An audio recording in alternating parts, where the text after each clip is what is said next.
नमस्कार, आप देख रहे हैं खबरों की खबर। मैं हूं आपके साथ सुमित अवस्थी। देश को अनाज की गारंटी देने वाले किसान एक बार फिर सड़कों पर उतर आए हैं। वो फिर दिल्ली के बॉर्डर तक चले आए हैं। ऐसा तब है जब आपको याद होगा 2020 में और 21 में साल भर से ज्यादा चले किसान आंदोलन के बाद केंद्र सरकार ने तीनों विवादित कृषि कानूनों को नवंबर 2021 में वापस ले लिया था। किसान उसके बाद वापस अपने घरों को लौट गए थे, लेकिन किसानों की चिंताएं अभी भी खत्म नहीं हुई हैं। वो बनी हुई हैं। वो एक बार फिर दिल्ली की राह पर निकल पड़े हैं। आखिरकार क्यों वो दिल्ली में सरकार के सामने आकर प्रदर्शन करना चाहते हैं, संसद तक पहुंचना चाहते हैं, ये तमाम मुद्दे आज हम बात करने वाले हैं। खबरों की खबर में आज हम इसी मुद्दे पर फोकस करेंगे कि आखिरकार किसानों की ऐसी कौन सी मांगे हैं, ऐसी कौन सी बातें हैं जो अभी भी किसानों को मजबूर होना पड़ा है दिल्ली की तरफ कूच करने के लिए। हमारी पहली बड़ी खबर यही होने वाली किसानों को कि दिल्ली चलने की बात किसानों ने की है। क्यों किसान ऐसा कह रहे हैं? आज दिन भर दिल्ली के बॉर्डर पर, चाहे वो नोएडा का हो, चाहे वो गाजियाबाद का हो, किसान जमे रहे। पुलिस के साथ उनकी झड़प और खींचतान भी हुई, बैरिकेड भी टूटे, लेकिन किसान कई स्तर की सुरक्षा व्यवस्था नहीं भेद पाए। शाम होते होते किसानों का गुस्सा कुछ नरम पड़ा और उन्होंने केंद्र सरकार को अब 7 दिन का अल्टीमेटम दे दिया है। क्या है किसानों की मांगे? क्यों किसान एक बार फिर दिल्ली की ओर कूच कर रहे हैं? इस बड़ी खबर पर बातचीत करेंगे, किसान नेताओं से भी पूछेंगे और अपने रिपोर्टर से भी जानेंगे कि आखिरकार आने वाले दिनों में दिल्ली और एनसीआर में क्या वही ट्रैफिक जाम का आलम होगा जैसा आज सुबह हो गया था। हमारा आज का दूसरा बड़ा मुद्दा है जनसंख्या वृद्धि दर में गिरावट को लेकर। तमाम देशों में चिंता जताई जा रही है, जनसंख्या कम क्यों हो रही है। हमारे देश में यह बहस इसलिए छिड़ी कि आरएसएस प्रमुख मोहन भागवत ने अब कहा है कि लोगों को 2 के बजाय 3 बच्चे पैदा करने चाहिए। कहां हम परिवार नियोजन की बातें करते थे और कहां आज आरएसएस प्रमुख को यह कहना पड़ा कि 2 नहीं 3 बच्चे करिए। दक्षिण भारत के राज्य ये कह रहे हैं कि उनकी प्रगतिशील नीतियों के कारण उनके राज्यों में आबादी घट रही है, लेकिन ये घटती आबादी उनके हितों में बाधा बनती अब इन नेताओं को दिख रही है। क्या है उनकी चिंताएं, उसकी भी आज पड़ताल करेंगे कि आखिरकार क्यों अब नेताओं को लग रहा है कि जनसंख्या कम नहीं बल्कि बढ़ाने का वक्त आ गया है। लेकिन सबसे पहले बात करेंगे आज के इस खबरों की खबर में उस मुद्दे की जिसने आज सुबह से अचानक दिल्ली को चेता दिया, चौंका दिया। आज उत्तर प्रदेश के बड़ी संख्या में किसान अपने घरों से निकले और वो नोएडा और गाजियाबाद से होते हुए दिल्ली की ओर चलने लगे। लेकिन आज दिन भर की घटनाक्रम के बाद हम ये कह सकते हैं कि वो आज बॉर्डर पे ही बने हुए हैं, उसके आगे नहीं गए हैं। लेकिन उनकी वजह से दिल्ली नोएडा बॉर्डर पर आज सुबह से काफी ट्रैफिक जाम रहा। कई घंटों के प्रदर्शन और पुलिस के साथ किसानों की खींचतान भी हुई। दिन में किसानों ने नोएडा के दलित प्रेरणा स्थल के पास पुलिस के बैरिकेड्स को हटा दिया था और आगे बढ़ने लगे थे, लेकिन पुलिस का इंतजाम कई स्तर पर था जिसकी वजह से वो आगे नहीं बढ़ पाए। भारतीय किसान यूनियन राकेश टिकैत बैनर के नेतृत्व में आए ये किसान नोएडा, ग्रेटर नोएडा और यमुना अथॉरिटी द्वारा अधिग्रहण की गई जमीन के बड़े मुआवजे की मांग कर रहे हैं। इसके अलावा फसलों के न्यूनतम समर्थन मूल्य की गारंटी की भी वो मांग कर रहे हैं। इन मांगों को लेकर सुबह से शुरू हुआ उनका आंदोलन शाम होते होते कुछ हल्का जरूर हो गया। उत्तर प्रदेश सरकार के साथ बातचीत का आश्वासन मिलने के बाद वो सड़कों से बीच से तो हट गए और ट्रैफिक सुचारू हुआ। किसानों ने लेकिन सरकार को अपनी मांगे मानने के लिए अब 7 दिन का अल्टीमेटम दे दिया है। ये तस्वीरें सुबह की हैं जब बैरिकेड तोड़कर किसान आगे बढ़ने लगे थे। तब थोड़ा तनाव भी हो गया था, पुलिस रोकने में असफल रही थी। नोएडा के दलित प्रेरणा स्थल की वो तस्वीरें थी। लेकिन ये किसान अब वापस नहीं लौटे हैं, बल्कि रात में भी नोएडा के दलित प्रेरणा स्थल में इस वक्त मौजूद है। ये जगह दिल्ली नोएडा बॉर्डर से थोड़ी ही दूर पर है। प्रदर्शनकारियों में महिलाओं की अच्छी खासी तादाद है। किसानों का आज रात दिल्ली प्रेरणा स्थल में ही गुजारने का इरादा है। ये किसान अपने साथ कंबल, रजाई और गद्दे लेकर भी पहुंचे हैं। दिल्ली में सर्दी तेज हो चुकी है, यानी ठंड से बचने का इंतजाम इन लोगों ने किया है। इसके अलावा ये अपने साथ सब्जियां, अनाज, तेल, मसाले भी लेकर आए हैं, जिसको देखकर ये लग रहा है कि हो सकता है कि कुछ दिनों तक रुकने की तैयारी हो। वो इंतजाम करके किसान अपने घरों से निकले हैं। ये सारा सामान ट्रैक्टरों और छोटे छोटे ट्रकों पर लाद कर लाया गया है। वहीं अब चाय बन रही है, वहीं खाना बन रहा है और रात भर रुकने के बाद जो चीज़ें चाहिए ज़रूरत की, उसका इंतज़ाम किसान अपने साथ लेकर चले हैं। दलित प्रेरणा स्थल पर मेरे सहयोगी अतुल रंजन जो सुबह से आज रिपोर्ट कर रहे हैं, वहीं डटे हैं किसानों के साथ, उनसे बात करते हैं। अतुल के पास चलेंगे। अतुल, ठंड बढ़ रही है, दिन में तो गर्मी थी, माहौल में गर्मी थी, लेकिन अब ठंड बढ़ रही है, क्या कहना है किसानों का और कब तक चलेगा ये प्रोटेस्ट? बिल्कुल, आपने सही शब्दों का चुनाव किया है सुमित। कि दिन में भी जो है माहौल में गर्मी थी। हमने देखा कि एक के बाद एक कई सिक्योरिटी पॉइंट्स पे जो थे किसानों ने बैरिकेड्स को तोड़ दिए और सबको जो ऊंचे बैरिकेड्स थे सबको गिराकर जो है किसान फांदते हुए जो है महामाया फ्लाईओवर से यहाँ जो दलित प्रेरणा स्थल है उसके गेट नंबर 2 के पास तक आ पहुँचे और यहीं पर जो है पदाधिकारियों के साथ बातचीत के बाद किसान जो है फिलहाल सड़क से तो हट गए हैं, लेकिन वो प्रदर्शन जो है उनका जो आंदोलन है उससे वो नहीं हटे हैं। वो जो दलित प्रेरणा स्थल है वहाँ पर मौजूद है और यहीं पे जो है फिलहाल आप जैसा कि आपने बताया कि यहीं पे आज कैंप कर रहे हैं और राशन पानी के साथ साथ सुमित जो है मूंगफलियाँ भी हैं यहाँ पे। तो ऐसा नहीं है कि जो वक्त गुजारने की जो पूरी तैयारी है जो किसान करके आए हैं यहाँ पे, आप देखिए कि मूंगफली भी खा रहे हैं। लेकिन जहाँ तक बात मुद्दों की है तो मुद्दा जो है वो काफ़ी अहम हो जाता है। आपका क्या नाम है सर? सुभाष चौधरी। सुभाष जी, दर्शकों को बताएं कि आखिर किसानों की मांगे क्या है जो आप बता रहे हैं कि 10 10 और 64 का जो जिक्र आप कर रहे हैं, आप पूरा किसान जो है सब जिक्र कर रहे हैं, क्या है ये 10 और 64 का खेल? 10% ये है कि जो हमारी भूमि गई, जैसा कि हमारी ज़मीन 1 बीघा गई, उसका 10% विकसित प्लॉट इनकी देने की हमारी एक जीओ के माध्यम से एक तय था, जो इन्होंने 5% उसके एवज में हमें दिया और 5% उन्होंने रोक दिया। गेट नोएडा में इन्होंने 6% दिया, 4% रोक दिया। ऐसे इन्होंने यमुना में 7% दिया और 3% रोक दिया। उसकी लड़ाई है जो 7% हमारा प्रतिकर काटने के बाद में 10% प्रतिकर काटने के बाद में ये तय थी कि 10% आप प्रतिकर काटोगे मुआवजे का और आपको 10% भूखंड हम मतलब 1 बीघा जमीन 1000 गज का होता है, 1008 गज का, उसका 10% 100 गज बनता है, 100 मीटर। तो वो 100 गज जमीन देने की जो वादा था उसको इन्होंने खारिज कर दिया। जो एक हाई पावर कमेटी बनाई थी उससे उन्होंने ख़त्म कर दिया। उसके विरोध में यहाँ पर ये प्रदर्शन हमने 25 तारीख को ग्रेटर नोएडा प्राधिकरण पे, उसके बाद 28 तारीख को हम पहुँचे यमुना प्राधिकरण में महापड़ाव लेके और आज महापड़ाव हम दिल्ली कूच के लिए यहाँ पर इनके आश्वासन पे यहाँ बैठे हुए हैं। जो ये प्रेरणा स्थल है और ये जो 64 है, 64 का मतलब ये है जैसे हमें 2 लाख रुपये 1 लाख रुपये मुआवजा मिला, 1 लाख का के बाद में कोर्ट द्वारा एक आदेश पारित हुआ, उसको 64/7 का एक आदेश आया, मतलब 1 लाख के ऊपर आपको 64.7% किसान को मुआवजा देना है। उसको भी इन्होंने नहीं दिया है। उसके लिए हम यहाँ पर आए हुए हैं। हमारी 2 मांगे हैं। 2 मांगों के लिए आज हमने महामाया फ्लाईओवर से यहाँ तक आए और ये भी पक्का मन बना के आए हैं कि ये 2 मांगे अपनी मनवा कर जाएंगे और किसी भी कीमत पर हम यहाँ से वापस नहीं जाएंगे। मूल मांग है इसका क्रक्स, अगर मैं जी मैं सिर्फ इतना पूछना चाह रहा हूँ कि ये ज्यादातर किसानों की जो जमीनें हैं, तो ये जो किसान जो प्रोटेस्ट कर रहे हैं, ये जो मुआवजे की बात कर रहे थे, 10% की बात हुई, 5% मिला, 64% की एक्स्ट्रा बात हुई, वो नहीं मिला। ये वही किसान हैं जिनकी ज़मीन अधिग्रहित की गई है जेवर एयरपोर्ट को लेकर, या कुछ और किसान भी हैं? ये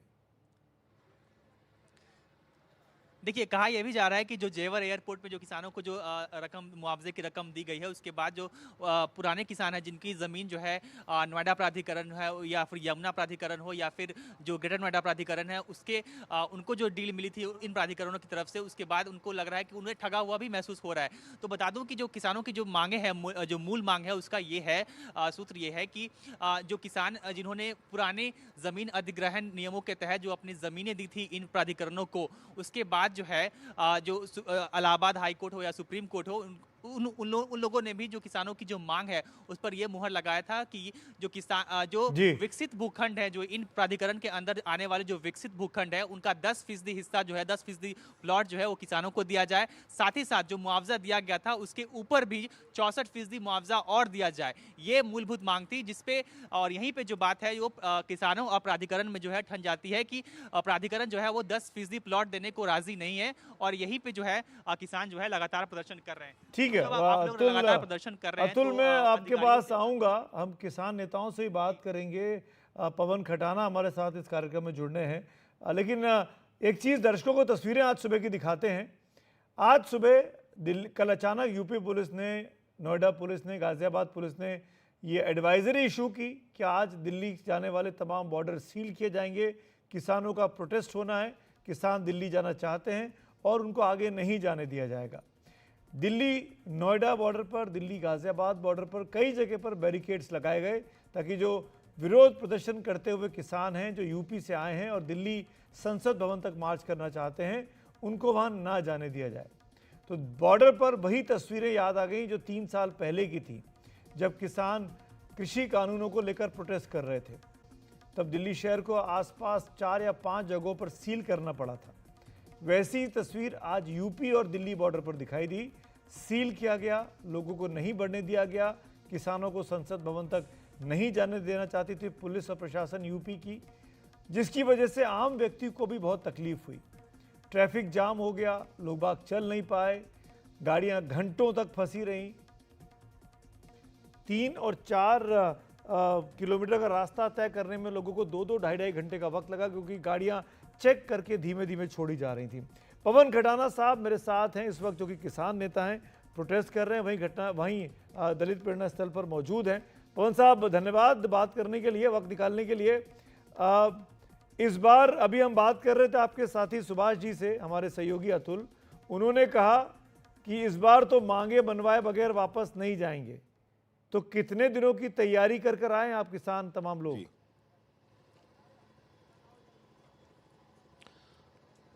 दिन तो सरकार के हाथ में है जी, हमारे हाथ में थोड़ी है। हम तो ये कहने आए हैं कि हम वापस नहीं जाएंगे।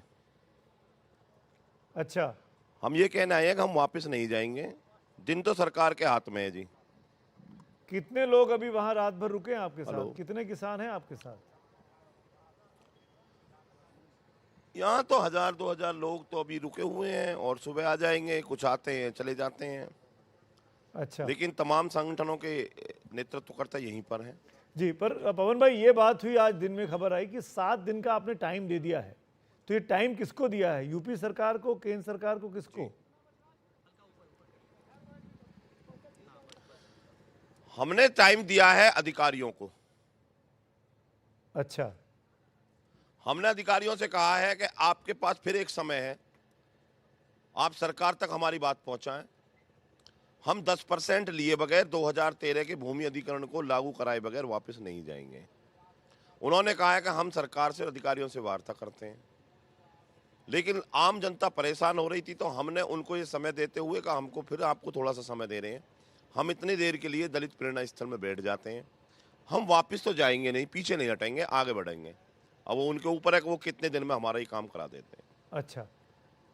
आम जनता को जो परेशानी हुई ट्रैफिक की वजह से, एम्बुलेंस फंसने की वजह से, इसलिए आपने नरमी दिखाते हुए दलित प्रेरणा स्थल पर रुक गए, लेकिन सड़कों को खोल दिया है। क्या आपको लगता है इससे दबाव पड़ेगा सरकार पर? ये हम माफी चाहते हैं उस जनता से भी। आपके चैनल के माध्यम से, एनडीटीवी चैनल के माध्यम से, हम तमाम उन बने भाइयों से जो हमारे कारण से आज परेशान हुए, जाम में फंसे, उनसे माफ़ी चाहते हुए, माफ़ी मांगते हुए ये कहना चाहते हैं कि हमारा मकसद आपको परेशान करना नहीं है। हमारा मकसद सिर्फ अपनी समस्याओं का समाधान कराना है। हमारी वजह से आपको जो परेशानी हुई है उसके लिए माफ़ी चाहते हैं, लेकिन हम करें क्या? हम 25 तारीख से ग्रेटर नोएडा बैठे रहे, किसी ने हमारी बात नहीं सुनी। हम 28 तारीख से यमुना पे बैठे रहे, हमारी किसी ने बात नहीं सुनी। जब कल हम यहाँ चलने के लिए हुए तो कुछ अधिकारी हमारे बीच में गए, उन्होंने हमसे कहा बताइए क्या बात है। हमने बता दिया हमारा 10% दे दो भाई, जो हमारी ज़मीन का हिस्सा कटा हुआ है, 10% का पैसा हमें मिला नहीं है ज़मीन का, उसका हमें 10% का प्लॉट क्यों नहीं दिया जा रहा? जबकि सरकार ने ये वादा अधिकारियों का किया कहना था, है कि हमारे लेवल पर देने के लिए हम तैयार हैं। जी, सरकार ने ये वादा किया था कि 10% देंगे, लेकिन आपको 5 मिला, किसी को 6 मिला, किसी को 7 मिला, तो आप वो पूरा 10% चाहते हैं। एक चीज साफ करिए पवन खटाना जी, ये आपकी जमीनें कब अधिग्रहित की गई थी और किस पर्पस के लिए की गई थी? 1976 से नोएडा में अधिग्रहित की गई। ये औद्योगिक विकास के नाम पर खरीदी गई, ये हमारे बच्चों को रोजगार देने के नाम पर खरीदी गई, लेकिन ना हमारे बच्चों को रोजगार है। हमको कहा गया कि हमारे लिए जो हमारे पशु हैं, हमारे बच्चे हैं, वो अपनी जीविका चला सकें, इसलिए हम आपको एक विकसित प्लॉट देंगे। नोएडा में हमसे कहा गया कि आपको 5% देंगे, ग्रेटर नोएडा में कहा गया हमको 6% देंगे, यमुना में कहा गया कि आपको 7% देंगे, लेकिन हमने उसको नहीं माना। हम कोर्ट तक गए। राजेंद्र चौधरी की अध्यक्षता में यमुना विकास प्राधिकरण में एक डिसीजन हुआ कि इनको मुआवजा भी कम दिया गया है और इनका प्लॉट भी कम है। सभी को 10% प्लॉट और 64% का मुआवजा दिया जाए, लेकिन ना हमें अभी तक 64% दिया गया है, काफ़ी लोग आज भी वंचित हैं, और 10% उन्हीं किसानों को दिया गया है जिन्होंने आज तक अवरोध पैदा किए हैं, जिन्होंने ये कहा कि हम विकास में साथ नहीं देंगे, और जिन्होंने विकास में साथ दिया उन लोगों को ये 64% और 10% देने से वंचित करते हैं। हमारा कहना ये है कि अगर विरोध ही करने से सारी चीज़ें मिलती हैं तो हम भी विरोध करेंगे, अगर शांति से मिलती हैं तो हम शांति से बैठेंगे। हम अपनी जो मांग है, जो हमारा अधिकार है, उसको लिए बगैर वापस नहीं जाएंगे। जी पवन जी, एक बात और बताइए, फिर मैं आपका समय ज़्यादा नहीं लूँगा। आपका शिकायत तो यूपी सरकार से है, अधिग्रहण की बात तो यूपी सरकार ने की है, यूपी का मामला है, तो आप दिल्ली क्यों आ रहे हैं, लखनऊ क्यों नहीं गए? भूमि अधिग्रहण का जो मुद्दा है वो 2013 का, वो केंद्र सरकार से संबंधित है।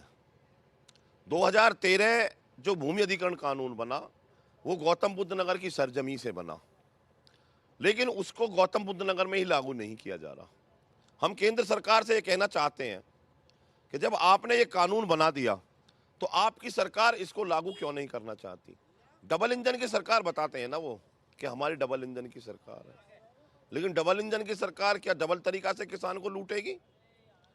हमारा एक भी किसान को गौतम बुद्ध नगर में 4 गुना मुआवजा नहीं दिया गया, एक भी किसान को सर्किल रेट में बढ़ोतरी करके नहीं दिया गया। जो गांवों को विस्थापित किया जा रहा है एयरपोर्ट के नाम पर, अंतर्राष्ट्रीय एयरपोर्ट बनाया जा रहा है जी, इंटरनेशनल एयरपोर्ट का नाम दिया जा रहा है, वहां जो गांव विस्थापित हो रहे हैं उनको विस्थापन की नीति का लाभ नहीं दिया जा रहा। जो हमारे घर घेर की जमीन है उसमें से भी आधा काटा जा रहा है, हमारे बच्चों को अधिकार नहीं दिए जा रहे। हम क्या करें, कहाँ जाएं? रोड पे चलते हैं तो हमारी आम जनता परेशान होती है, हमको दुख होता है, पीड़ा होती है। हमारा शौक नहीं है आंदोलन करना, हमारी मजबूरी है साहब। हम आप सब लोगों से निवेदन करना चाहते हैं कि हमारी बात को और बड़ी मजबूती के साथ रखें। हमें भी अच्छा लगता है कि हम भी अपने घर लेटें, किसी को अच्छा नहीं लगता कि वो रोडों पे पड़ा रहे, लेकिन हमारे पास इससे अलावा कोई उपचार नहीं है। हम करें क्या? हम पिछले 21 फरवरी को यहीं पर आए थे, हाँ। एक कमेटी बनाई थी, कमेटी ने ये कह दिया कि औचित्यहीन है 10% देना। कैसे औचित्यहीन है भाई? आपने 10% जमीन काट ली, 10% का पैसा काट लिया, आज आप कहते हो औचित्यहीन है, आज आप कहते हो अव्यवहारिक है। कल आप बैठ करके तमाम अधिकारी कहते हैं कि हाँ नहीं अब तो व्यवहारिक है, व्यवहारिक है तो दे दो, कहते हैं कि आप इंतजार करो। हमने कह दिया कि हम आंदोलन से पीछे नहीं जा सकते, हम विराम ले सकते हैं थोड़ी देर के लिए, हम बैठ सकते हैं, कहीं रुक सकते हैं रास्ते में, लेकिन हम वापस नहीं हटेंगे। हम दलित प्रेरणा आ चुके हैं, दलित प्रेरणा से हमें जहां भी जाना होगा। बताया जा रहा है सरकार ऊंचा सुनती है, हमने कहा हम सरकार तक जाएंगे, कहीं तो हमारी सुनाई होगी, कोई तो वो मंच होगा, कोई तो वो पटल होगा, कोई तो वो प्लेटफॉर्म होगा जहां पर हम अपनी बात कह सकते हैं। आज हम यहां तक आए हैं, अगर यहां से भी हमारी बात सरकार के कान तक नहीं पहुंचेगी तो हम सरकार के और नजदीक जाएंगे। हम दिल्ली भी जाएंगे, अगर जरूरत पड़ी तो हम लखनऊ भी जाएंगे, लेकिन हम वापस नहीं जाएंगे जब तक कि यहाँ के किसान का 10% विकसित प्लॉट और 2013 भूमि अधिग्रहण कानून को 100% उसमें बढ़ोतरी कराए बगैर और 4 गुना मुआवजा दिए बगैर, सर्किल रेट में 100 गुना वृद्धि चाहिए, विस्थापन नीति में बदलाव चाहिए, तब तक हम वापस नहीं जाएंगे। हम विकास में सहयोग कर सकते हैं लेकिन किसान के विनाश को नहीं होने देंगे। जी हमने बड़े पवन जी, आंदोलन किए हैं, आदरणीय टिकैत साहब के मार्गदर्शन में यह आंदोलन चल रहा है। पवन जी, आपकी बात तमाम लोगों तक जा रही है, पहुंच रही है, कार्यक्रम लाइव चल रहा है। इस उम्मीद के साथ कि जो मांगे आपकी और सरकार के बीच बातचीत हो, सुलह हो और चीज़ें आसानी से समझ में आ सकें और आम जनता को आने वाले दिनों में कोई परेशानी ना हो, इस उम्मीद के साथ आपके साथ फिलहाल मैं यहाँ विराम लूँगा। लेकिन एनडीटीवी पर ये बड़ी खबरें जारी है। शुक्रिया पवन खटाना हमसे बात करने के लिए। कांग्रेस पार्टी मैं एक बार और कहना किसान चाहता नेता हूं बड़े आपके चैनल के माध्यम से। जी बोलिए सुन रहा हूं। आपके चैनल के माध्यम से बस एक बात कहना चाहता हूं कि हम आपको धन्यवाद देना चाहते हैं, तमाम मीडिया बंधुओं को धन्यवाद देना चाहते हैं कि आपने आज हमारी बात को मजबूती के साथ सरकार तक पहुंचाया। हम ये भी बताना चाहते हैं आपके चैनल के माध्यम से कि ये आंदोलन किसान आंदोलन है, किसी राजनीति का और राजनेता का आंदोलन नहीं है। ना इसमें कोई माइक राजनेता को मिलेगा, ना मंच राजनेता को मिलेगा। ठीक है, उसे राजनेता को अगर विधानसभा में और संसद पवन जी मेरे पास समय थोड़ा सीमित है। 100% किसानों का आपकी बात बहुत अच्छे से आ गई है। बहुत इस उम्मीद के साथ कि सुलह हो, समझदारी हो, आपस में बातचीत हो। आपका शुक्रिया अदा करता हूं। ठंड बहुत है, अपना ध्यान वहां जरूर रखिएगा, अपना और अपने साथियों का। आगे बढ़ते हैं और अब एक ऐसे मुद्दे की चर्चा जो हर आम और खास से जुड़ा हुआ है। यह मुद्दा है जनसंख्या का, जिसके घटने या बढ़ने को लेकर तरह तरह की चर्चाएं शुरू हो जाती हैं। जहां कुछ दशक पहले तक जनसंख्या विस्फोट का डर दिखाया जाता था, वहीं अब कई देशों और कुछ समाजों में तो ये चर्चा तेज हो गई है कि उनकी घटती आबादी कहीं उनके अस्तित्व के लिए ही संकट ना बन जाए। इस पर विस्तार से बात करेंगे, लेकिन सबसे पहले इस चर्चा को हवा देने वाले बयान का जिक्र जरूरी है। आरएसएस के सर्वेसर्वा सरसंघ चालक मोहन भागवत का मानना है कि जनसंख्या में गिरावट रोकने के लिए 3 बच्चे एक परिवार में होना जरूरी है। रविवार को नागपुर में कठाले कुल सम्मेलन को संबोधित करते हुए आरएसएस सरसंघ चालक ने भारत की गिरती हुई प्रजनन दर पर चिंता जताते हुए कहा कि शादीशुदा जोड़ों के कम से कम 3 बच्चे होने चाहिए ताकि जनसंख्या में गिरावट न आने पाए। लोकसंख्या शास्त्र जे आधुनिक ते असं सांगतं की 2.1च्या खाली जायला लागलो तर तो समाजच नष्ट होतो, पृथ्वीच्या पाठीवर तो राहत नाही। कोणी त्याला मारेल असं नाही, तो काही नसलं संकट तरी तो समाज नष्ट होतो, पुढे चालत नाही। अनेक भाषा अशा नष्ट झाल्या, अनेक समाज असे नष्ट झाले। 2.1च्या खाली येता कामा नये। आपल्या देशाची जनसंख्या नीती 1998 वगैरे मध्ये ठरली का 2002 मध्ये ठरली, साल माहित नाही मला, पण त्याच्यातही असं सांगतात की 2.1च्या खाली नको। 2.1 म्हणजे 0.1 तर माणूस जन्मत नाही ना कधी, 2 पेक्षा जास्ती पाहिजे, 3 पाहिजे कमीत कमी। मोहन भागवत ने यह बात इस मायने में भी कही कि परिवार को आगे बढ़ाना विरासत में मिले संस्कारों और मूल्यों को भी आगे बढ़ाने के लिए जरूरी है। आपल्या या भारत देशात सर्व भाषेचे, सर्व जाती जमातीचे, सर्व प्रकारचे जितके प्रकार भारतात मानतात लोक, त्या सर्व लोकांमध्ये परंपरेने एका पिढीतून दुसऱ्याकडे जे चालत आलेला आहे, जो स्वभाव आहे, तो एकच आहे। असं हा स्वभाव असणे, ही आपली संस्कृती, ही एका जातीपुरती मर्यादित नाही, ती भाषेपुरती मर्यादित नाही, ती एका क्षेत्राकरता मर्यादित नाही। छोटे छोटे तपशील देशकाल परिस्थितीनुसार बदलत असतात, परंतु ती संस्कृती ही सगळ्यांची एक आहे। आपको बताया, मोहन भागवत ने जनसंख्या वृद्धि की बात पहली बार नहीं की है। इससे पहले 2022 में विजयादशमी के भाषण में भी मोहन भागवत ने 3 बच्चों की पैरवी की थी। तब उन्होंने देश में एक व्यापक जनसंख्या नियंत्रण नीति की बात भी कही जो सब पर लागू हो। जनसंख्या का ठीक से उपयोग किया तो एक साधन बनता है, एसेट बनता है। आज अपनी इतनी ज्यादा जनसंख्या है तो जैसे उसका वर्णन बोझ के रूप में हो सकता है, वैसे हम ये भी कह सकते हैं कि हम आज डेमोग्राफिक डिविडेंड की स्थिति में है। 57 करोड़ युवाओं की संख्या किसी दुनिया के देश में नहीं है। चीन हमारा पड़ोसी बूढ़ा हो चुका है, हम जवान रहने वाले 30 साल तक। कि जनसंख्या में प्रमाण का भी संतुलन चाहिए। हम भुगते हैं, जनसंख्या का असंतुलन हुआ तो 50 साल पहले उसके गंभीर परिणामों को हमने भुगता। जनसंख्या की एक समग्र नीति बने, वो सब पर समान रूप से लागू हो, एक बार बनने के बाद किसी को छूट न मिले और समाज इसको स्वीकार कर ले, इसलिए उसके लिए मन बनाकर उसको लाया जाए, इसकी आवश्यकता है। क्योंकि फिर से समाज में अगर उसको नहीं माना तो नीति क्या करेगी? समाज स्वीकार करता है, अगर लाभ देने वाली बात है, स्वार्थ की बात है, समाज सहर्ष स्वीकार करता है, उसको लिए समझाना नहीं पड़ता। क्या वास्तव में जनसंख्या कम होना किसी देश या समाज के लिए इतना बड़ा खतरा हो सकता है, या फिर इसके कुछ फायदे भी हैं? इस पर आगे विस्तार से चर्चा करेंगे, लेकिन सबसे पहले ये समझते हैं कि मोहन भागवत ने जिस 2.1 की संख्या का जिक्र जनसंख्या के सिलसिले में किया है, उसका मतलब है क्या। जनसंख्या वृद्धि दर के आकलन के लिए टोटल फर्टिलिटी रेट यानी कुल प्रजनन दर का इस्तेमाल किया जाता है।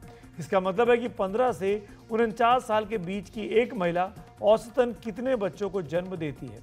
ये दर अगर 2.1 से ज़्यादा होगी तो जनसंख्या में वृद्धि होगी, अगर 2.1 से कम होगी तो जनसंख्या में गिरावट आएगी।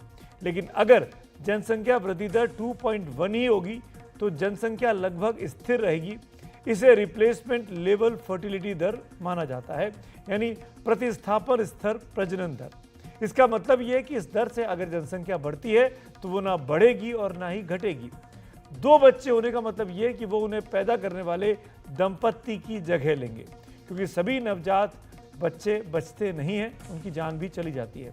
इसीलिए जनसंख्या स्थिर रहे, रिप्लेसमेंट लेवल फर्टिलिटी को थोड़ा ऊपर ही लिया जाता है। इससे यह सुनिश्चित होती है कि आने वाली पीढ़ी पिछली पीढ़ी की पूरी तरह से जगह ले ले। दुनिया में सबसे ज्यादा आबादी वाले देशों में भारत और चीन आते हैं। दोनों की आबादी में वृद्धि दर कुछ दशक पहले तक बहुत ज्यादा थी, जिसमें समय के साथ गिरावट आती गई, जो इस ग्राफिक्स में अब आप देख सकते हैं। चीन ने इसके लिए सख्त नीति अपनाई। 1989 में चीन ने जनसंख्या नियंत्रण के लिए 1 चाइल्ड पॉलिसी यानी एक बच्चे की नीति अपना ली। इस कारण से चीन ने अपनी जनसंख्या विस्फोट पर तेजी से काबू पा लिया। यह अलग बात है कि यह नीति हाल के दशकों में चीन के लिए चिंता की बड़ी वजह भी बनी। नतीजा ये हुआ कि 2016 में चीन उससे पलट गया। उसकी 1 चाइल्ड पॉलिसी की जगह 2 चाइल्ड पॉलिसी उसको अपनानी पड़ी। भारत में भी जनसंख्या नियंत्रण के लिए नीतियां बनाई गई जो कारगर रहीं, और ये ग्राफिक्स में साफ दिखाई देता है। 1992-93 में भारत की कुल प्रजनन दर 3.4 थी, जो 2019 से 21 में घटकर 2.1 रह गई। ये गिरावट ग्रामीण इलाकों में काफ़ी ज़्यादा रही। लेकिन चीन ने जिस तेज़ी से जनसंख्या वृद्धि दर पर काबू पाया, उसका नतीजा ये निकला कि अप्रैल 2023 में आधिकारिक तौर पर आबादी के मामले में भारत चीन से आगे निकल गया। इसके साथ ही दुनिया का विकसित देश माने जाने वाला अमेरिका, उसकी भी कुल प्रजनन दर आप यहाँ देख सकते हैं। जनसंख्या अगर ज़रूरत से ज़्यादा हो तो उसके भी नुकसान है। सबसे बड़ा नुकसान है कि उपलब्ध संसाधनों पर इतनी आबादी भारी पड़ती है। दुनिया के विकसित देशों की कहानी बताती है कि उन्होंने जनसंख्या वृद्धि दर को काबू में रखा है, लेकिन जनसंख्या वृद्धि दर का तेजी से कम होते जाना भी कई तरह की समस्याएं खड़ी करता है, जिसे चीन ने अब समझा है। दुनिया के कई देश इन समस्याओं का सामना कर रहे हैं। 2 दिन पहले ही कुछ अखबारों और वेबसाइट पर आपने दक्षिण कोरिया को लेकर ऐसे आर्टिकल्स देखे होंगे जिनमें लिखा था कि साउथ कोरिया में become the first country to disappear from the face of earth, या फिर South Korea's alarming crisis may disappear from earth in less than 100 years. ऐसा इसलिए कहा गया कि दक्षिण कोरिया की प्रजनन दर दुनिया में सबसे कम हो गई है। ऐसे ही रहा तो इस सदी के अंत तक उसकी 2/3 जनसंख्या कम हो जाएगी। 60 के दशक में दक्षिण कोरिया ने जनसंख्या नियंत्रण की जो नीतियां अपनाई, ये उसका ही नतीजा है। जापान में भी यही डेमोग्राफिक क्राइसिस दिखाई देता है। बुजुर्गों की तादाद बढ़ गई है, आबादी में हर घंटे 100 की कमी हो रही है। आबादी घटने का असर यह है कि कई इलाकों में घर ज़्यादा हो गए हैं और लोग कम हैं। इसका सीधा असर अर्थव्यवस्था पर भी दिखना तय है। मोटे तौर पर समझे तो जनसंख्या अगर तेजी से कम होगी तो एक समय ऐसा आएगा जब बुजुर्गों की तादाद जवानों और बच्चों से ज़्यादा हो जाएगी। इसका मतलब है कि युवा कम होंगे तो काम करने वाले लोग कम पड़ेंगे, जिसका सीधा असर अर्थव्यवस्था पर पड़ेगा। बुजुर्गों की तादाद बढ़ेगी तो स्वास्थ्य पर खर्चा बढ़ेगा। इसके अलावा अलग अलग जातीय या धार्मिक समुदायों में जनसंख्या असंतुलन नई तरह की खींचतान या संघर्ष को बढ़ावा भी दे सकता है। दुनिया के प्रतिष्ठित मेडिकल जर्नल लॉन्सेट के मुताबिक दुनिया भर के देशों में जनसंख्या वृद्धि दर में गिरावट का अगर मौजूदा ट्रेंड बना रहा तो 2064 वो पहला साल होगा जब दुनिया में पैदा होने वाले बच्चे मरने वालों की तादाद में कम हो जाएंगे। प्रतिष्ठित medical journal Lancet medical journal में छपा ये मैप देखिए। अगर मौजूदा ट्रेंड बना रहा तो 2100 में यानी इस सदी के अंत में किन इलाकों में जनसंख्या वृद्धि दर कितनी होगी। इसके हिसाब से भारत की जनसंख्या वृद्धि दर 1 के आसपास होगी।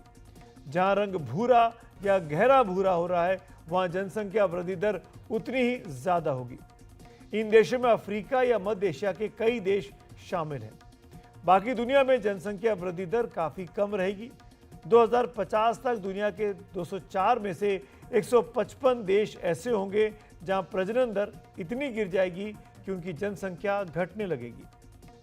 यह अपने आप में एक बड़ा मुद्दा है जिस पर काफी चर्चा की जा सकती है, लेकिन यहां यह मुद्दा इसलिए आया कि संघ प्रमुख मोहन भागवत जनसंख्या में कमी होने पर गंभीर चिंता जता रहे हैं। मोहन भागवत का यह बयान ऐसे समय आया है जब दक्षिण भारत के कुछ राज्यों में यह चिंता बढ़ी है कि जनसंख्या पर नियंत्रण की उनकी प्रगतिशील नीतियां कहीं उनके ही हितों के आड़े न आ जाए। दक्षिण के 2 मुख्यमंत्रियों चंद्रबाबू नायडू और स्टालिन ने पिछले दिनों अलग अलग कार्यक्रमों में यह नारा दिया। सबसे पहले 19 तारीख को चंद्रबाबू नायडू ने कहा था, आबादी बढ़ाना जरूरी है। आबादी में बूढ़ों का अनुपात बढ़ा है। 2047 तक युवा आबादी का लाभ ही मिलेगा। 2047 के बाद बूढ़ों की तादाद बढ़ने लगेगी। 2 से कम बच्चे हुए तो आबादी घटेगी। अगर 2 से ज्यादा बच्चों को जन्म दें तो आबादी बढ़ेगी। उसके 2 दिन बाद एम.के. स्टालिन ने चंद्रबाबू नायडू की बात को एक राजनीतिक आयाम दे डाला। उन्होंने लिखा कि वो 31 जोड़ों के सामूहिक विवाह के आयोजन में स्टालिन बोल रहे थे। संसद के परिसीमन से छोटे परिवार की धारणा बदलेगी। दंपत्ति चाहेंगे ज्यादा से ज्यादा बच्चे हों। पहले 16 की तरह संपत्ति का आशीर्वाद मिलता था। इसका अर्थ ये नहीं था कि 16 बच्चे पैदा करो, लेकिन अब ऐसे हालात हैं कि लोग इसी तरह सोचेंगे, यानी 16 बच्चे पैदा करने होंगे। दक्षिण भारतीय राज्यों की चिंता यह है कि कम जनसंख्या होने के कारण 2026 में होने वाले लोकसभा सीटों के परिसीमन के बाद संसद में दक्षिण भारतीय राज्यों का प्रतिनिधित्व न घट जाए। जनसंख्या घटती या बढ़ती रहती है, इसीलिए समय समय पर लोकसभा या विधानसभा सीटों का परिसीमन या डिलिमिटेशन होता है। जनसंख्या के आधार पर सीटों की सीमाएं नए सिरे से तय होती हैं। किसी राज्य की जनसंख्या कम हो तो हो सकता है कि उसका प्रतिनिधित्व कम हो जाए। यही दक्षिण भारत के राज्यों की मुख्य चिंता है। दक्षिण के राज्यों की चिंताओं का एक अनुमान इन आंकड़ों में साफ दिखाई देता है। लोकसभा का परिसीमन 2026 के बाद होना है। लोकसभा की सीटें 543 से बढ़कर 753 तक हो सकती हैं। 2026 में भारत की अनुमानित आबादी 1.42 अरब की होगी। आबादी के मुताबिक बढ़ेगी सीटें संसद में। कर्नाटक की सीटें 28 से बढ़कर 36 हो जाएंगी। बस 8 सीटों का इजाफा कर्नाटक में होगा। तेलंगाना की सीटें जो अभी 17 हैं वो बढ़कर 20 हो सकती हैं, यानी मात्र 3 सीटें बढ़ेंगी। आंध्र की सीटें 25 हैं जो बढ़कर 28 हो सकती हैं, यानी मात्र 3 सीटें ही बढ़ेंगी। तमिलनाडु की सीटें अभी 39 हैं जो बढ़कर 41 ही होंगी, यानी मात्र 2 सीटें ही बढ़ेंगी। केरल की सीटें जो 20 हैं वो घटकर 19 हो जाएंगी, यानी 1 सीट कम हो जाएगी। यूपी में 80 सीटें हैं जो बढ़कर 128 हो जाएंगी, यानी 48 सीटें ज्यादा। बिहार में 40 सीटें लोकसभा में जो बढ़कर 70 हो सकती हैं, यानी 30 सीटें ज्यादा। मध्य प्रदेश में 29 सीटें हैं जो बढ़कर 47 हो जाएंगी, यानी 18 सीटें ज्यादा। राजस्थान में 25 लोकसभा सीटें हैं जो 44 हो सकती हैं, यानी 19 सीटें ज्यादा बढ़ेंगी। तो ये दिखा रहा है आबादी की वजह से दक्षिण भारतीय राज्यों की चिंता की सबसे बड़ी वजह यह है कि उनके इलाके में सीटें कम हो रही हैं, कम गति से बढ़ रही हैं, जबकि उत्तर भारत में कई ज़्यादा गुना से गति से सीटें बढ़ रही हैं। इस राजनीतिक फिक्र के मायने क्या है? जनसंख्या में गिरावट कैसे और प्रभावित कर सकती है? इस पर आइए बात करते हैं। हमारे साथ कुछ खास मेहमान जुड़ रहे हैं। दक्षिण भारत के जाने माने राजनीतिक विश्लेषक संदीप शास्त्री जी अक्सर हमारे साथ जुड़ते हैं। आपका एक बार फिर स्वागत है। मेरे साथ मार्तंड कौशिक हैं जो पॉपुलेशन फाउंडेशन ऑफ इंडिया से हैं। मार्तंड, आपका भी स्वागत है। मार्तंड, पहला सवाल मेरा आप ही से है, जनसंख्या पे लगाम लगानी चाहिए या नहीं लगानी चाहिए? भारत के हित में क्या है, भारत के? देखिए, मैं तो ये कहूँगा कि हम जो है जनसंख्या के बारे में बहुत ज़्यादा सोचते हैं जितना हमें सोचना नहीं चाहिए। कुछ लोग बोलते हैं कि जनसंख्या जो है वो बढ़ रही है और बढ़ती रहेगी और जो है कभी रुकेगी नहीं। और कुछ लोग ये सोचने लगे हैं अभी, क्योंकि रिप्लेसमेंट रेट की बातें सामने आई हैं। आपने एक्सप्लेन किया रिप्लेसमेंट रेट क्या होता है, कि 2.0 जिसमें एक जनरेशन जो है वो पिछली जनरेशन को बिल्कुल रिप्लेस कर देती है, जिसका मतलब है कि आबादी ना बढ़ती है ना घटती है, और इंडिया जो है अभी रिप्लेसमेंट रेट के पास है। तो कुछ लोग ये सोच रहे हैं कि रिप्लेसमेंट रेट आने की वजह से हम ये सोच सकते हैं कि अब हम जो है एक्सटिंक्ट हो सकते हैं और हमारा समाज जो है वो गायब हो सकता है। तो दोनों ही बातें जो हैं, दोनों ही तरीके से सोचना सही नहीं होगा। हमारे पास इसके ऊपर काफ़ी आंकड़े हैं, इसके ऊपर हमारे पास काफ़ी जो है प्रोजेक्शंस हैं फ्यूचर के लिए भी। तो अभी हम 2.0 पे हैं, और लेकिन हमारी जो पॉपुलेशन है वो अभी कुछ समय तक बढ़ेगी, क्योंकि हमारी एक बहुत ही यंग पॉपुलेशन है। तो अगले 40 साल तक हमारे जो यंग पॉपुलेशन है, जो कि 1/3 ऑफ द एंटायर पॉपुलेशन जो है वो 10 to 24 के बीच में है, यानी कि रिप्रोडक्टिव एज के करीब है। तो ये पॉपुलेशन, क्योंकि जो डेथ रेट है उससे ज़्यादा हमारा बर्थ रेट होगा, क्योंकि हमारी young population, large young population अगर एक या दो बच्चे भी पैदा करेंगे तो भी हमारी पॉपुलेशन 2064 तक, ये यूएन का जो लेटेस्ट इसका फिगर है वो है 2064 तक हमारी पॉपुलेशन जो है वो बढ़ेगी। और उसके बाद जो है हमारी पॉपुलेशन धीरे धीरे डिक्लाइन होना शुरू करेगी। इसमें भी हमारी जो 2100, जो 2100 ईयर का जो हमारा प्रोजेक्शन है जी। वो 1.53 बिलियन है, और अभी हम 1.42 बिलियन पे हैं। तो आप ये लगा सकते हैं कि अभी कभी जो है अभी जो हम हैं, हम उससे कम नहीं होंगे 2100 तक, जबकि हम रिप्लेसमेंट रेट के नीचे आ चुके हैं तो इस समय। तो तो मार्तंड जी बताइए कि 2 बच्चे या 3 बच्चे, एक परिवार में कितने लोग होने चाहिए? आइडियल क्या है? ये औरतों को डिसाइड करना चाहिए कि वो कितने बच्चे पैदा करना चाहती हैं। ये हमें, ना तो ये किसी पॉलिटिशियन को डिसाइड करना चाहिए, ना ये नहीं, एक किसी। सरकारी नारा था, हम 2 हमारे 2, बच्चे अब कम हम अच्छे। उससे आगे आ तो चुके क्या हैं। बच्चे ज्यादा अच्छे? देखिए, आप सरकार का भी देखेंगे तो सरकार की एक नेशनल पॉपुलेशन पॉलिसी है। पहले उसे फैमिली प्लानिंग बुलाया जाता था, अब उसे फैमिली वेलफेयर बुलाया जाता है। इनफैक्ट यूएन में हमने एक जो है आईसीपीडी करके एक हमने साइन किया हुआ है, जिसके हमने सिग्नेटरी हैं। तो यूएन में हमने ये कमिट किया हुआ है कि हम टारगेट नहीं रखेंगे, क्योंकि टारगेट के वजह से ही हमारे काफ़ी ह्यूमन राइट्स वायलेशन सिर्फ हमारे यहाँ नहीं, बहुत जगह हुए हैं, जिसमें हमने नसबंदी हुई है, और जो है फोर्स्ड स्टरलाइजेशंस जो हैं, जो आप जानते होंगे, जिसके बारे में 75 to 77 में हुए थे। जी। उसके बाद भी विमेन स्टरलाइजेशन जो है, काफ़ी तरीके के ह्यूमन राइट्स वायलेशन हुए हैं। तो जो targets based family planning approach है, वो हमने इंटरनेशनल लेवल पे हमने कहा है कि हम वो नहीं करेंगे। हम ये नहीं बताएंगे लोगों को कि हम 2 बच्चे पैदा करें या 3 बच्चे पैदा करें। हम फैमिली वेलफेयर प्रोवाइड करेंगे, जिसके तहत हमारी जो सरकार है वो एक बहुत बड़ा फैमिली प्लानिंग प्रोग्राम चलाती है, और जी। कॉन्ट्रासेप्शन जो है वो अवेलेबल कराती है महिलाओं को देश भर में। तो तो ये अब जो। एक हाँ एक जी। एक एक और चीज़ पूछूंगा, फिर मैं संदीप जी आपके पास आता हूँ, क्योंकि आपसे मैं राजनीतिक सवाल जवाब करूंगा। और वो ये कि तो कुल मिलाकर मार्तंड के मैं ये ऐसा समझ सकता हूँ कि अभी जिस गति से पॉपुलेशन बढ़ रही है अपने देश की, उससे कोई खतरा नहीं है एक्सटिंक्ट होने का, पहली बात ये। और दूसरी बात ये कि ये जो गति है ये भारत के साथ साथ विकास में मददगार साबित होगी, बजाय इसके कि हम तेज़ी से बढ़ें और बोझ बढ़ा दें अर्थव्यवस्था पर। बिल्कुल बिल्कुल, हमको अपनी पॉपुलेशन का जो ट्रेंड है वो देखना है। उसी उसी उसी से हमें विकास में मदद मिलेगी। जैसे हमें पता है कि हमारी एक बहुत बड़ी यंग पॉपुलेशन है। जब हमारी population 1/3 of the population is young, तो हम क्या कर सकते हैं, हम एजुकेशन और हेल्थ में उनकी अगर इन्वेस्ट करेंगे तो हमें मिलेगा व्हाट डेमोग्राफर्स कॉल डेमोग्राफिक डिविडेंड। तो राइट। वो हमें यंग पॉपुलेशन को, हमें हमारी इकोनॉमी को बहुत फायदा होगा उसका। तो जी। हमारी जो पॉपुलेशन के ट्रेंड्स हैं, हम उसके हिसाब से अपनी पॉलिसी मेकिंग अगर करेंगे तो उसका हमें फायदा होगा। इंटरेस्टिंग। लेकिन मार्तंड आप रहिए ऊपर मेरे से। साथ, बड़ा इंटरेस्टिंग पॉइंट है ये। संदीप जी, दक्षिण के 2 सीएम खुलकर बोल रहे हैं कि भाई आबादी बढ़ाओ वरना नुकसान हो जाएगा। और जो मैं मार्तंड को समझ पा रहा हूँ, जो उन्होंने पूरे इतने अच्छे से बात समझाई, आबादी बढ़ेगी तो नुकसान ज़्यादा है, पर क्या दक्षिण भारत को राजनीति दिखाई दे रही है, स्टालिन को और चंद्रबाबू नायडू को, कि लोकसभा में डिलिमिटेशन के बाद सीटें उस पेस में नहीं मिलेंगी उनको जितनी यूपी में, बिहार में या राजस्थान में मिल जाएंगी? सुमित, मैं मार्तांड की हर बात को मानता हूं और उसको स्वीकार करता हूं। उसमें सिर्फ एक दो पॉइंट मैं ऐड करूंगा। जी, उन्होंने वही बहुत सही बात कही कि 10 से 24 के बीच में जो हमारी पॉपुलेशन है, that will be the population जो अगले 10-15 साल में will be the productive population.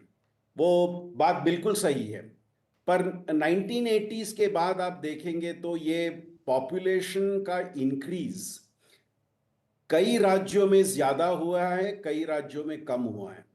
दक्षिण के राज्यों में पॉपुलेशन कंट्रोल मेजर्स थोड़ा ज्यादा इफेक्टिव थे। उत्तर भारत के राज्यों में पॉपुलेशन कंट्रोल के मेजर्स थोड़े लेट इफेक्टिव हुए। सो उसके परिणाम थोड़े वर्षों के बाद आएंगे।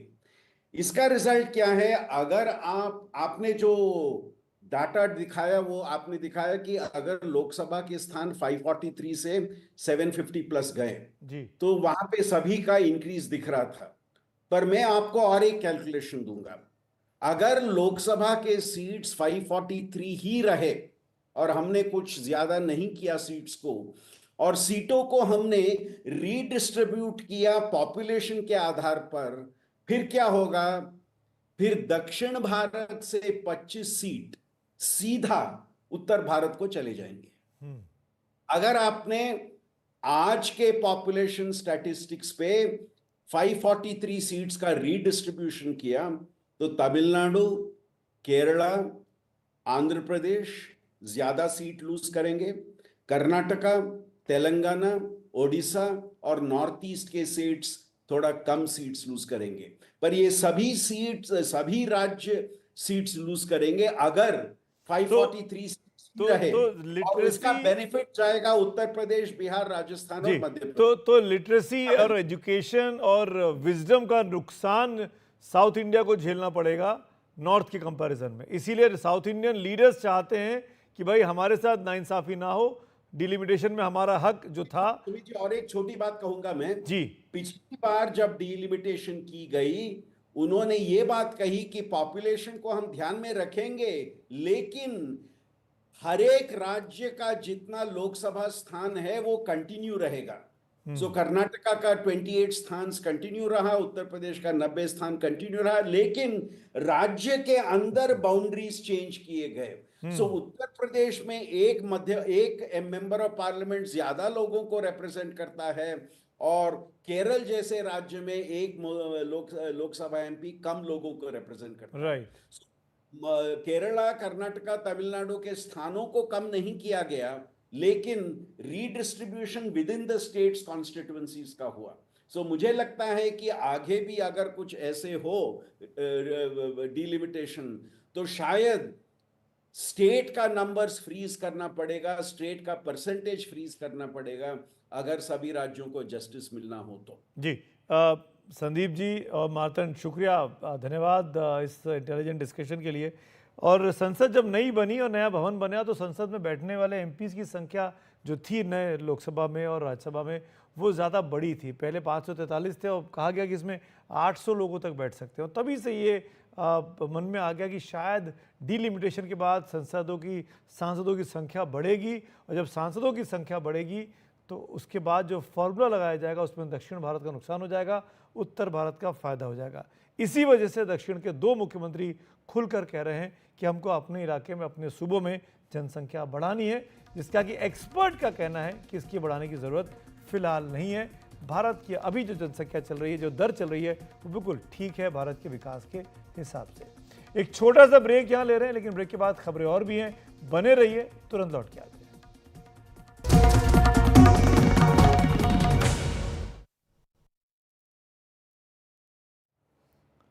एक बार फिर आप सबका स्वागत है। शिक्षा की व्यवस्था को लेकर सवाल खत्म भी नहीं होते। स्कूलों का हाल भी कई जगह अब भी खस्ता हाल ही है। छत्तीसगढ़ को ही लीजिए, यहाँ के नारायणपुर जिले से हैरान करने वाली तस्वीरें हमारे रिपोर्टर खोज कर लाए हैं। नारायणपुर के अबूझमाड़ क्षेत्र से छोटे डोंगर इलाके में एकलव्य आवासीय विद्यालय के हॉस्टल में शौचालय में बेड लगाकर पढ़ाई करने को छात्र मजबूर हैं। आदिवासी बच्चों के लिए बनाए गए इस हॉस्टल में कई और अव्यवस्थाएं भी हमारे कैमरे ने देखी हैं। आप ये रिपोर्ट देखेंगे तो दंग रह जाएंगे।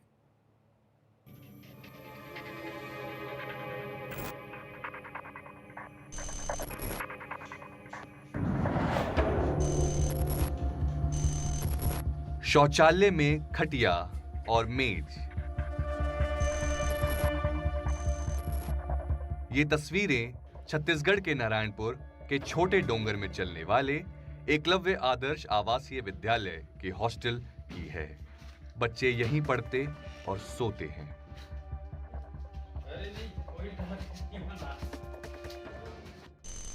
और यहाँ पे एकलव्य आदर्श आवासीय विद्यालय में पीजीटी हिंदी के पद पर नियुक्त हुए हैं।